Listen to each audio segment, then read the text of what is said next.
નમસ્કાર વિદ્યાર્થી મિત્રો. ઓનલાઈન એજ્યુકેશન હેઠળ આપણે ધોરણ 12 કોમર્સ અર્થશાસ્ત્ર વિષય અંતર્ગત હું પરમાર કિરીટ આજે ચેપ્ટર નંબર 2 વૃદ્ધિ અને વિકાસ અંગે આપની સમક્ષ સમજૂતી આપીશ. એટલું આપને જણાવવાનું કે ઓનલાઈન એજ્યુકેશન હેઠળ અલગ અલગ વિષય શિક્ષકો દ્વારા તમને વિષયને સંબંધિત વિડીયોઝ તમને પહોંચાડવામાં આવશે. તો હું આજે ચેપ્ટર નંબર 2 વૃદ્ધિ અને વિકાસની સાથે આપની સમક્ષ રજૂ થયો છું. વર્તમાન પરિસ્થિતિને આપણે ધ્યાનમાં રાખીને જે હાલત છે એ હેઠળ હમણાં તો તમને આપને રૂબરૂ મળી શકાયું નથી, પણ આપણી અભ્યાસ પ્રવૃત્તિ સતત ચાલતી રહે એ હેતુને ધ્યાનમાં રાખીને શાળાઓ દ્વારા ઓનલાઈન એજ્યુકેશન શરૂ કરવામાં આવ્યું છે. તો આજે આપણે આ પાઠની શરૂઆત કરીશું, વૃદ્ધિ અને વિકાસ. તો આપણે જોઈએ કે આ પાઠની અંદર આર્થિક વૃદ્ધિનો અર્થ શું થાય, આર્થિક વિકાસનો અર્થ શું થાય, વૃદ્ધિ અને વિકાસ વચ્ચે શું તફાવત છે, આ વિકાસના નિર્દેશકો કયા કયા છે, આ બધી વસ્તુઓનો વિષય મુદ્દાઓને અભ્યાસ વિષય હેઠળ આવરી લેવાના છે. તો આપણે શરૂઆત કરીએ પ્રસ્તાવનાથી.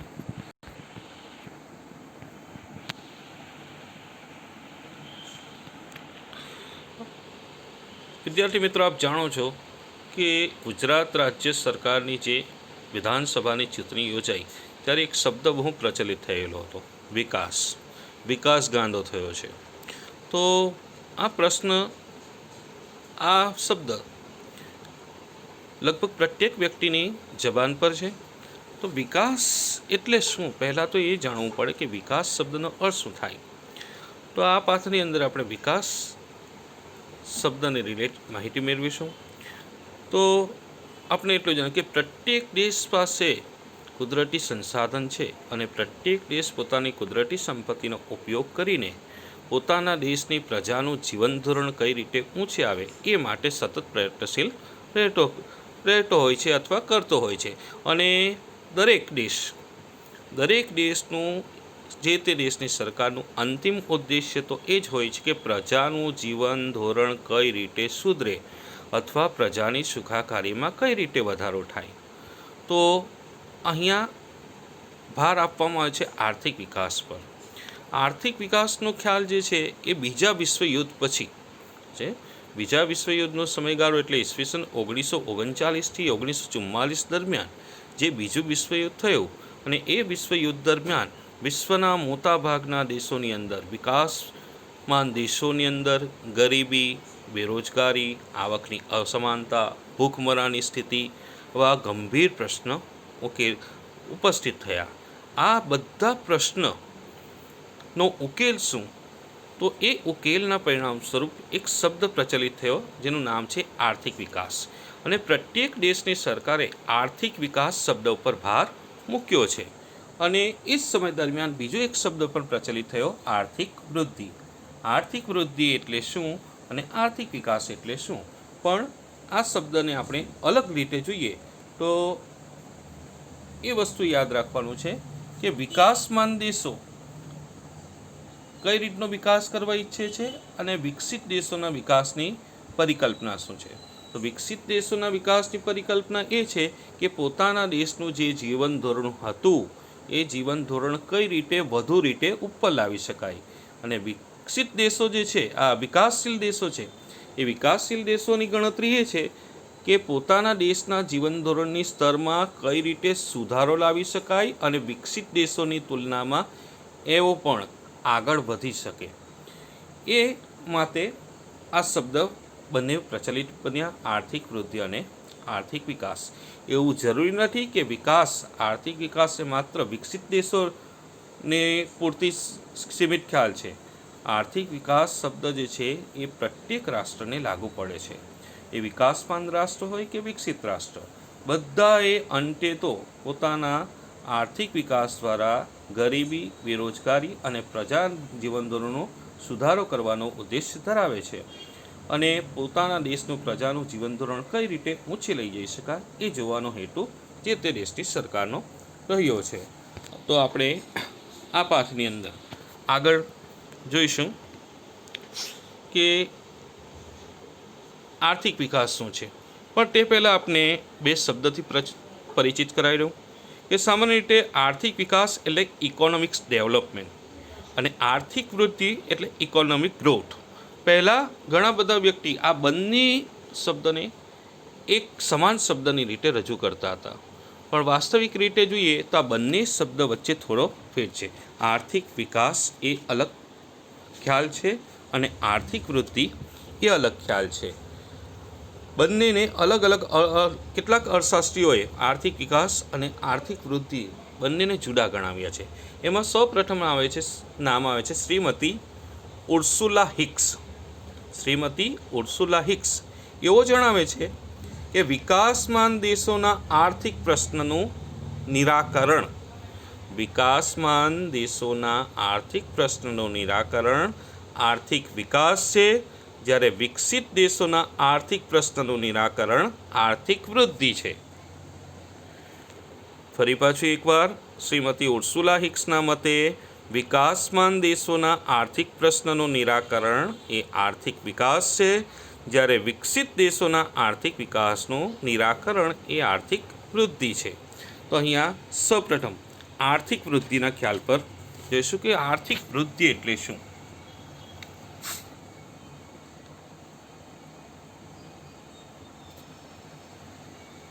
તો આર્થિક વૃદ્ધિ માટે આપણે જોઈશું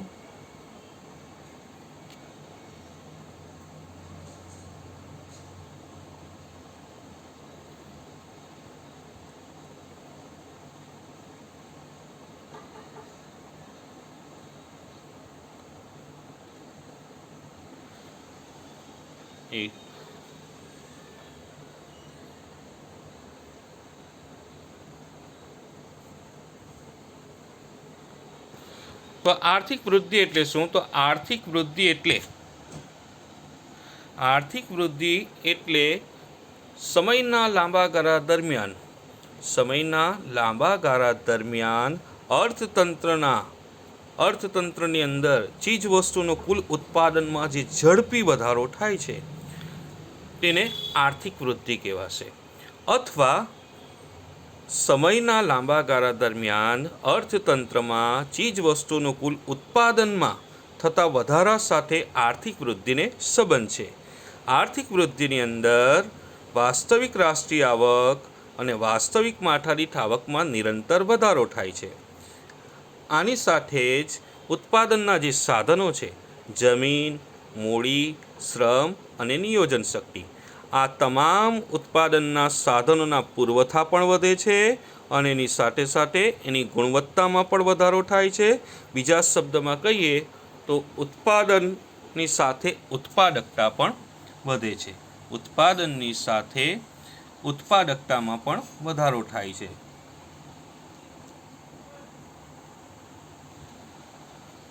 બીજું જોઈએ તો આપણે જે ઉત્પાદનના સાધનો છે એ સાધનોના પુરવઠાની તેમની પ્રાપ્તિમાં વધારો થાય, સાધનોની ઉત્પાદન કરવાની કાર્યક્ષમતા વધે, એનાથી વાસ્તવિક રાષ્ટ્રીય આવક વધે. વાસ્તવિક આવક વધવાથી જે સતત વધારો થાય છે આવકમાં એને આર્થિક વૃદ્ધિ કહેવાશે.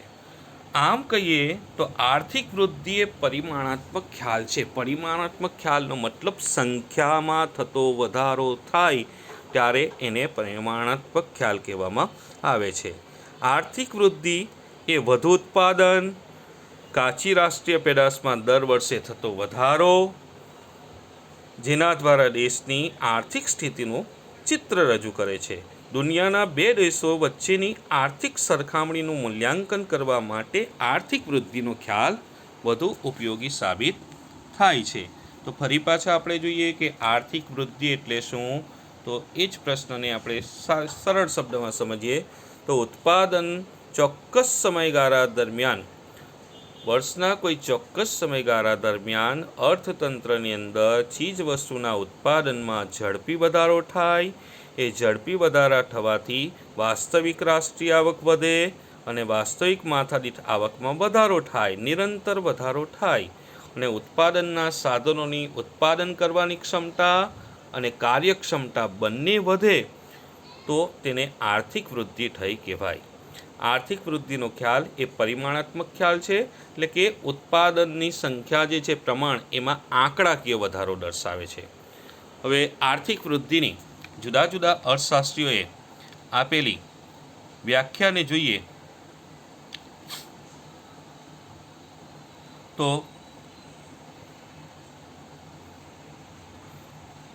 આર્થિક વૃદ્ધિની સૌપ્રથમ વ્યાખ્યા આપી છે હેન્સને આર્થિક વૃદ્ધિ અંગે વ્યાખ્યા આપી છે કે આર્થિક વૃદ્ધિ એટલે રાષ્ટ્રીય આવકનો વૃદ્ધિ દર અથવા વસ્તુઓ અને સેવાઓના કુલ ઉત્પાદનના પ્રમાણમાં થતો વધારો. આર્થિક વૃદ્ધિ એટલે રાષ્ટ્રીય આવકનો વૃદ્ધિ દર અથવા વસ્તુઓ અને સેવાના કુલ ઉત્પાદનમાં થતો વધારો. જ્યારે સાયમન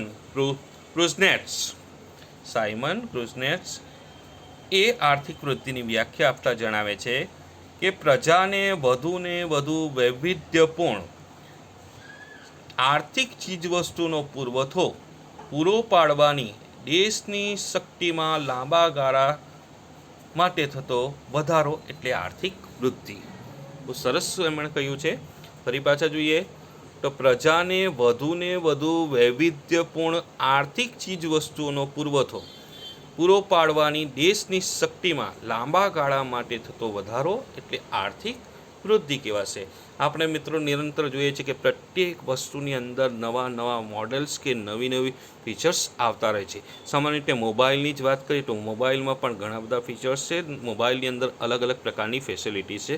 એ જ રીતે બાઇક હોય કે પછી ઇલેક્ટ્રોનિક્સ વસ્તુ હોય કે જીવન વપરાશની અંદર આવતી અન્ય કોઈ વસ્તુ, એની અંદર નિરંતર વૈવિધ્ય આવી રહ્યું છે. આપણે જાણીએ છીએ કે શરૂઆતની અંદર બનાવવામાં આવેલું કોમ્પ્યુટર એ વિશાળ ઓરડા કરતાં પણ મોટું હતું, જ્યારે આજે નાનકડા ટચુકડા કોમ્પ્યુટર ઉપલબ્ધ છે જે લેપટોપનું સ્વરૂપ ધારણ કર્યું છે, જેને તમે પોતાની સાથે હેરફેર કરી શકો એટલા એ રીતે પરિવર્તન કરી નાખ્યું છે. તો આ બધી વસ્તુ દર્શાવે છે કે પ્રજાને વૈવિધ્યપૂર્ણ વસ્તુ મળી રહી છે.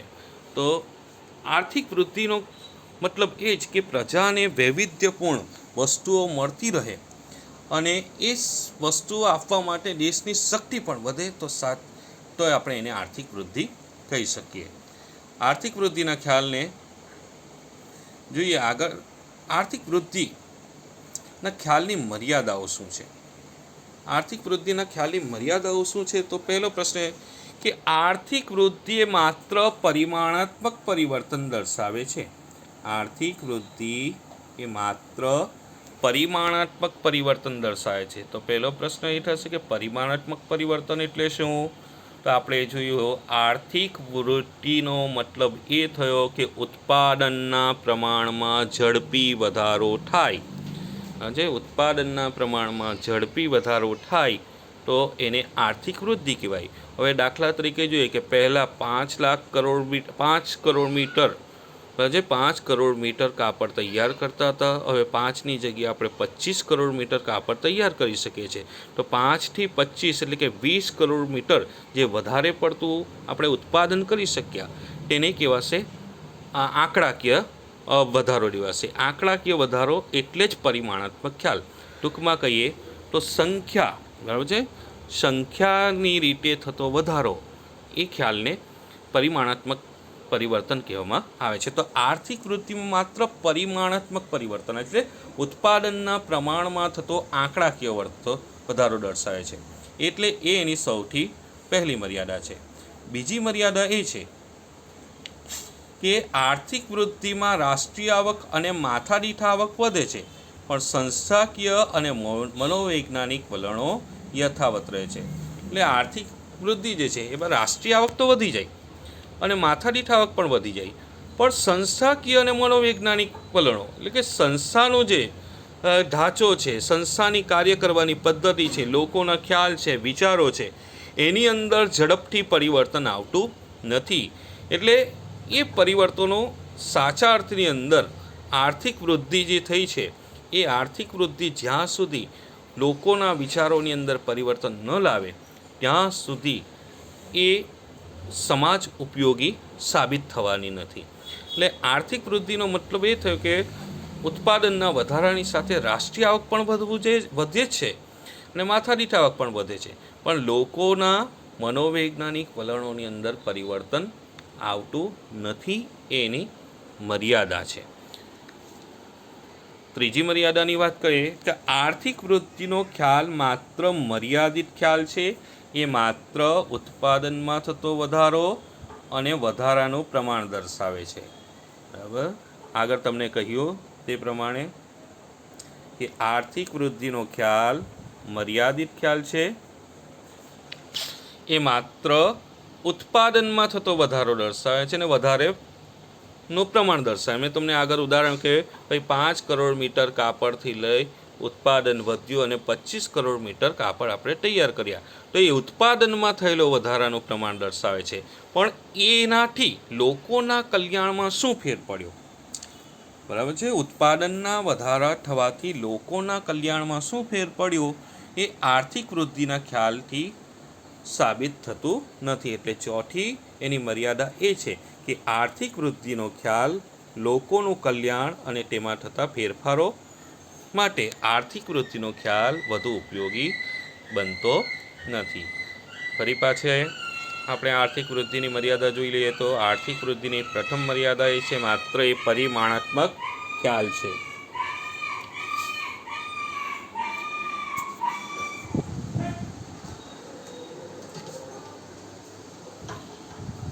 બીજું, આર્થિક વૃદ્ધિમાં રાષ્ટ્રીય આવક અને માથાદીઠ આવક વધે છે, પણ સંસ્થાકીય અને મનોવૈજ્ઞાનિક વલણો યથાવત રહે છે. ત્રીજું, આર્થિક વૃદ્ધિનો ખ્યાલ માત્ર મર્યાદિત છે. એ માત્ર ઉત્પાદનમાં થતો વધારો અને વધારાનું પ્રમાણ દર્શાવે છે અને લોકોના જીવન અને ચોથી મર્યાદા એ છે કે આર્થિક વૃદ્ધિના કારણે લોકોનું કલ્યાણ અને તેમના જીવનમાં કેટલા ફેરફારો આવ્યા એ જાણી શકાતું.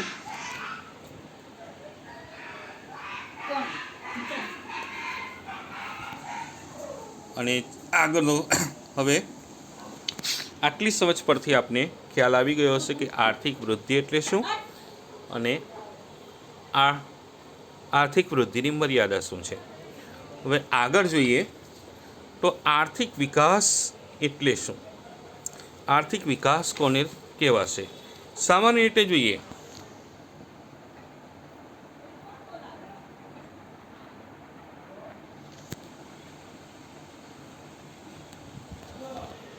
વિકાસ એટલે આર્થિક વિકાસ. આજે એશિયા, આફ્રિકા, લેટિન અમેરિકાના દેશો આર્થિક વિકાસ માટે સક્રિય બન્યા છે. ત્યારે આપણે જાણવું જોઈએ, સમજવું જોઈએ કે આર્થિક વિકાસ આખરે ખરેખર છે શું. આર્થિક વિકાસ એક પ્રક્રિયા છે, જે સતત ચાલતી પ્રક્રિયા છે, જેનાથી આર્થિક સુખાકારી પ્રાપ્ત કરવાનું સાધન છે. આર્થિક સુખાકારી પ્રાપ્ત થાય છે. એનાથી આર્થિક વિકાસ શબ્દનો વ્યાપ એટલો મોટો છે કે આર્થિક વિકાસમાં આર્થિક વૃદ્ધિ, આર્થિક સુખાકારી અને આર્થિક પ્રગતિ આ ત્રણે ત્રણ સમાઈ જાય છે.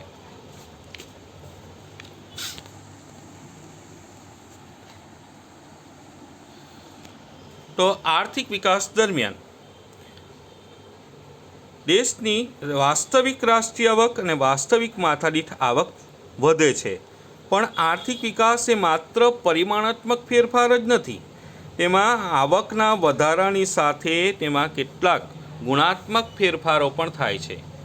આર્થિક વિકાસ એ વૃદ્ધિ કરતાં વિશેષ છે. યાદ રાખજો, વિકાસ એ વૃદ્ધિ કરતાં વિશેષ છે. એ બહુમુખી પ્રક્રિયા છે. એ વિકાસની પ્રક્રિયા દરમિયાન દેશનું આર્થિક અને સામાજિક માળખું બદલાય છે. આર્થિક પ્રગતિની સાથે સાથે સામાજિક ક્ષેત્રમાં પણ પ્રગતિ થાય છે. સામાન્ય રીતે રાષ્ટ્રીય આવકનું માળખું પણ બદલાય છે. રાષ્ટ્રીય આવકમાં ખેતી ક્ષેત્રનો ફાળો ઘટે છે, ઉદ્યોગ અને સેવા ક્ષેત્રનો ફાળો વધે છે.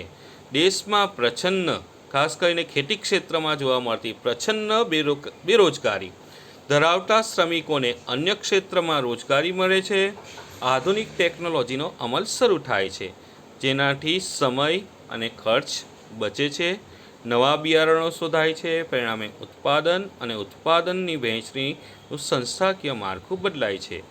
આ બધા માળખાકીય પરિવર્તનોના કારણે ગરીબી, બેકારી અને આવકની અસમાનતા ઘટે છે.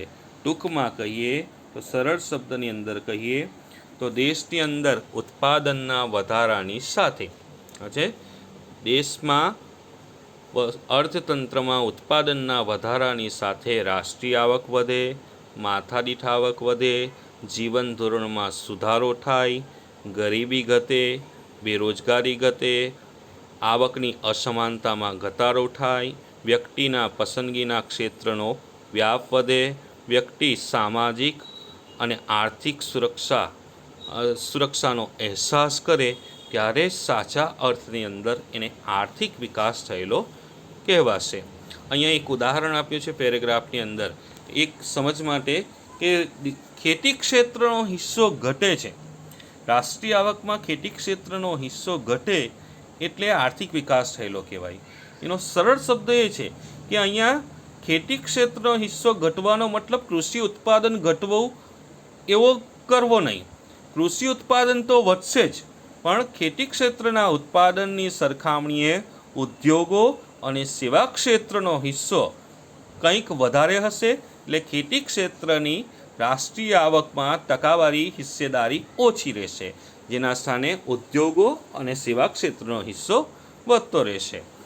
એટલે આર્થિક વિકાસની સાથે સાથે ટેકનોલોજીકલ પરિવર્તન પણ આવે છે. આપણે જોઈએ કે પ્રત્યેક ક્ષેત્રની અંદર ધીમી ગતિએ પણ પરિવર્તન આવી રહ્યા છે. દાખલા તરીકે ખેતી ક્ષેત્રની અંદર ક્યાં માનવ બળનો ઉપયોગ થતો, પશુઓના બળનો ઉપયોગ થતો, આજે આધુનિક આધુનિક સાધન સામગ્રીનો ઉપયોગ કરીને આપણે વાવણીથી લઈ કાપણી સુધીને કે લણણી સુધીની પ્રક્રિયામાં આપણે આધુનિક સાધનોનો ઉપયોગ કરતા થયા છે. તમે જાણો છો કે ઘણા બધા આજના આધુનિક ખેડૂતો દવા છાંટવા માટે, પાકમાં દવા છાંટવા માટે ડ્રોનનો ઉપયોગ કરી રહ્યા છે. ડ્રોન દ્વારા એ દવા છાંટવાની કામગીરી કરી રહ્યા છે. તો આ બધી દર્શાવે છે કે આર્થિક વિકાસ થવાથી જુદા જુદા ક્ષેત્રની અંદર પરિવર્તન આવે છે અને ટેકનોલોજીનું સ્વરૂપ બદલાય છે. હવે આ જ આર્થિક વિકાસને આપણે વ્યાખ્યાબદ્ધ રીતે કરીએ તો આર્થિક વિકાસ એટલે શું? તો આર્થિક વિકાસની સૌપ્રથમ વ્યાખ્યા આપી છે માઇકલ ટોડેરોએ એ વ્યાખ્યા આપી છે કે આર્થિક વિકાસ એ બહુપરિમાણીય પ્રક્રિયા છે. આર્થિક વિકાસ એ બહુપરિમાણીય પ્રક્રિયા છે. એનો મતલબ એ થયો કે આર્થિક વિકાસ એ માત્ર ઉત્પાદનમાં થતો વધારો, એટલે કે આંકડાકીય વધારો જ નથી દર્શાવતો. એની સાથે સાથે લોકોના જીવન ધોરણ, મનોવલણો, આવકની અસમાનતા, ગરીબી, બેરોજગારી, ટેકનોલોજીનું સ્તર, આ બધા ક્ષેત્રની અંદર શું ફેરફાર આવે છે એ દર્શાવે છે. એટલે કે આર્થિક વૃદ્ધિ એ બહુપરિમાણીય પ્રક્રિયા છે. બીજી વ્યાખ્યા આપીએ છીએ G.M. મેયરે. આર્થિક વિકાસ એક એવી પ્રક્રિયા છે જે હેઠળ ગરીબી રેખા નીચે જીવતી વસ્તીમાં વધારો ન થાય, એટલે કે ગરીબી હેઠળ જે જીવે છે એ વસ્તીની જે ટકાવારી હિસ્સો છે એ ઘટતો જાય. આવકની વહેંચણી વધુ અસમાનતા ધારણ ન કરે, મતલબ કે ધનિક વધારે ધનિક ન થાય અને ગરીબ વધારે ગરીબ ન થાય. એ શરતોને આધીન રહીને દેશની માથાદીઠ વાસ્તવિક આવકમાં લાંબા સમય સુધી વધારો જન્માવે છે, તો એ પ્રક્રિયા આર્થિક વિકાસ છે. ફરી પાછું એકવાર જોઈએ તો આર્થિક વિકાસ એ એક એવી પ્રક્રિયા છે જે હેઠળ ગરીબી રેખા નીચે જીવતી વસ્તીમાં વધારો ન થાય, આવકની વહેંચણી વધુ અસમાનતા ન ધારણ કરે, એ શરતોને આધીન રહીને દેશની માથાદીઠ અને વાસ્તવિક આવકમાં લાંબા સમય સુધી વધારો થાય તો એને કહેવામાં આવે છે આર્થિક વિકાસ. આર્થિક વિકાસની ત્રીજી વ્યાખ્યા આપવામાં આવી છે